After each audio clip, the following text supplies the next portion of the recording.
बिस्मिल्लाहिर्रहमानिर्रहीम। अस्सलाम वालेकुम नाज़रीन, आप YouTube चैनल देख रहे हैं। मैं इमरान खान हूँ। एक नया चूरन बेचा जा रहा है इस्लामाबाद रावलपिंडी में, वो मैं आपके सामने रखता हूँ। लेकिन पहले अलीमा खानम साहिबा का बेटा शाहरेज, उसे गिरफ्तार कर लिया गया है। शाहरेज खान जो है वो इमरान खान साहब का भांजा है और शाहरेज को उसके घर से अगवा किया गया। पहले तो पता ही नहीं चला कौन लेकर चला गया। उनके वालिद ने यह बताया कि नामालूम अफराद जो हैं वो यूनिफॉर्म के अंदर भी बंदे थे। ये उनके घर में मुसल्ला लोग घुसे और जाकर उन्होंने पहले शाहरेज को पकड़ा, बाहर निकाला और एक काले रंग की गाड़ी में डाल दिया। और दो वहाँ पे पुलिस के डाले भी थे, एक काले रंग की गाड़ी थी। तो इन्होंने बताया कि जी मैंने वो गाड़ी का दरवाज़ा खोलने की कोशिश की। फिर बताया गया गुजरांवाला लेकर जा रहे हैं। फिर जब जो वहाँ पे रिश्तेदार मौजूद थे उनके ऊपर भी तशद्दुद किया गया, जो मुलाजमीन मौजूद थे उनके ऊपर भी तशद्दुद किया गया। बगैर वारंट के, बगैर FIR के अलीमा खानम साहिबा के बेटे को लेकर चले गए। हालांकि छापा घर पे मारा और शायद ऐसा दिखाई देता है कि शायद किसी दूसरे बेटे को उठाने आए थे अलीमा खानम साहिबा के, लेकिन उठा लिया दूसरे बेटे को जो घर पे मौजूद था। और हो सकता है कोई कन्फ्यूजन हुआ हो, लेकिन बाद में पता चला कि 9 मई के केस में इन्हें गिरफ्तार किया गया है।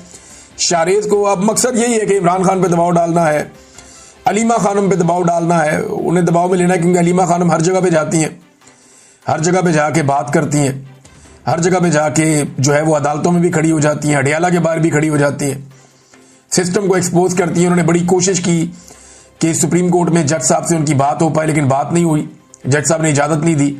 वहाँ उन्होंने यही कहना था कि हमें हमारे भाई से मिलवाया ही नहीं जा रहा, जो कैदियों के हुकूक हैं वो भी नहीं दिए जा रहे, तो कम से कम अदालत ये हुक्म तो जारी करे।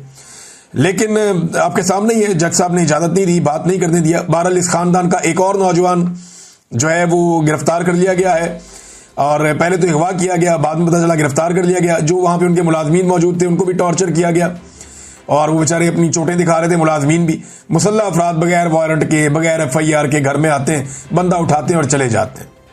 इस मुल्क में किसी की चादर और चार दीवारी और इज्जत महफूज नहीं है। हाँ, सिर्फ वही महफूज हैं जो मिलिट्री एस्टेब्लिशमेंट के साथ हैं या जिनके हाथ में जूता और पॉलिश पकड़ी हुई है, और मुल्क के अंदर कोई महफूज नहीं है।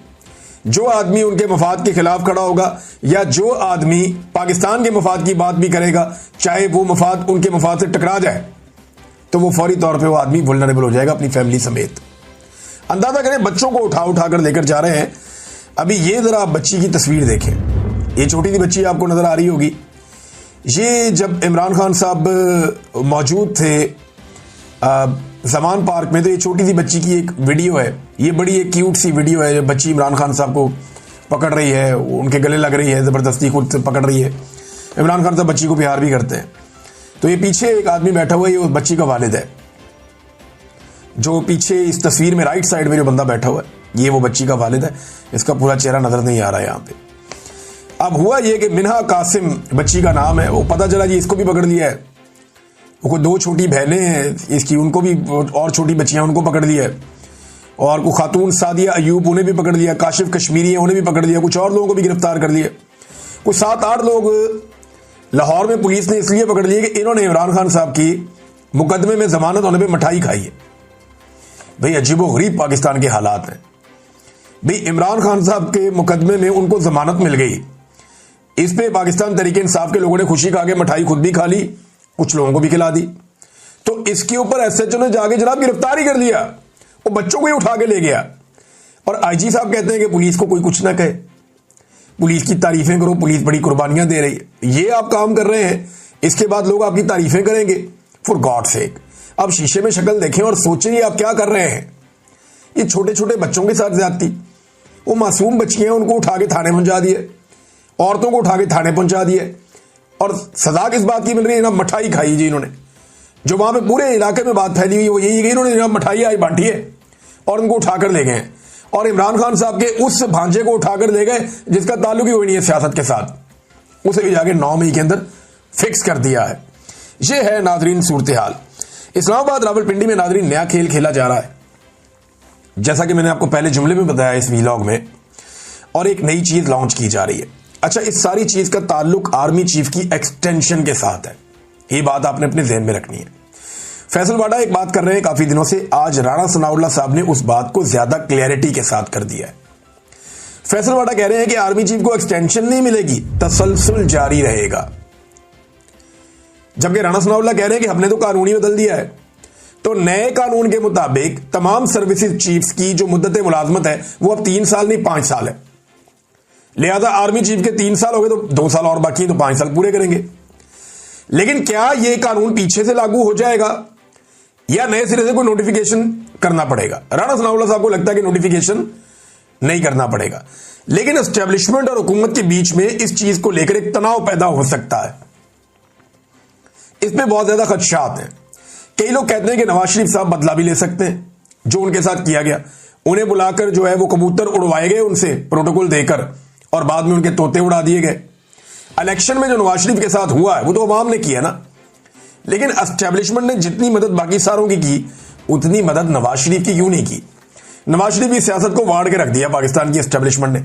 वैसे तो अवाम ने एस्टेब्लिशमेंट की सियासत भी वाड़ दी है, लेकिन जो कुछ एस्टेब्लिशमेंट कर सकती थी नवाज शरीफ को लगता है उनके लिए वो भी नहीं किया गया।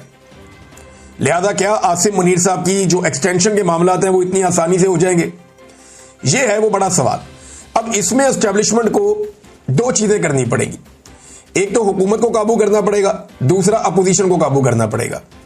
जब भी कोई आर्मी चीफ एक्सटेंशन लेता है ना, तो उसे हुकूमत और अपोजिशन दोनों को काबू करना पड़ता है। जैसा कि आपको याद होगा जनरल कियानी ने किया था, जैसा आपको याद होगा जनरल बाजवा ने किया था, कि सब ने लाइन में लग के, पीटीआई का फैसला था तो पीएमएलएन ने, पीपल्स पार्टी ने, सारी जमातों, फजलुर रहमान ने और एएनपी ने और दूसरी जमात एमक्यूएम ने, सबने मिलकर लाइन में सबने वोट डाला था। सारे गए और जाके उन्होंने वोट डाला, नहीं जी नहीं, आर्मी चीफ की एक्सटेंशन है, इसमें हम अपना हिस्सा डालेंगे। तो जनरल बाजवा ने भी सबको राजी किया था। अब जो मौजूदा एस्टेब्लिशमेंट है उसके लिए जरूरी है कि वो सबको एक पेज पे लाए, अगर ये एक्सटेंशन वाला मामला आगे बढ़ाना है तो। अब दोनों तरफ टैकल करना होगा। एक हुकूमत को टैकल करना होगा कि कोई रखना ना पड़े, कोई रुकावट ना आए, और अच्छे बच्चों की तरह यह हुकूमत मामला चलने दे। तो हुकूमत को कैसे डराया जा सकता है? उसका तरीकाकार यह है कि इमरान खान साहब के मुकदमात में एस्टेब्लिशमेंट अगर दबाव हटा लेती है अदालत के ऊपर से, तो उन्हें रिलीफ मिलना शुरू हो जाएगा। इससे हुकूमत डर जाएगी। जैसा कि ये जो कल वाला वाकया हुआ इमरान खान साहब की 8 केसों में जमानतें हुई सुप्रीम कोर्ट से, इससे हुकूमत में खौफ पैदा हुआ है। अदालत ने भी जान छुड़ाई कि यार हमारे गले में हर चीज ये लाके डाल रहे हैं, सारे गुनाह हम नहीं उठाने। उन्होंने भी जान छुड़ाई कि यार ठीक है, इतनी ज्यादती भी नहीं हम कर सकते, बस इस केस में जो इंसाफ है वो दे दिया जाए। और वो भी अधूरा इंसाफ दिया है, बात सुनी नहीं है, मेरिट पे बात ही नहीं की, बस सिर्फ उन्होंने भी जान छुड़ाई है अदालत ने भी। तो इमरान खान साहब का पीछे रह गया एक मुकदमा। अब एस्टेब्लिशमेंट ने मौजूदा हुकूमत को भी खौफजदा किया हुआ है कि जनाब अच्छे बच्चों की तरह जो है ना वो एक्सटेंशन वाला मामला चलने देना है। अगर तुमने कोई खराबी की तो इमरान खान बाहर आ जाएगा, ये बात अपने ज़हन में रख लो।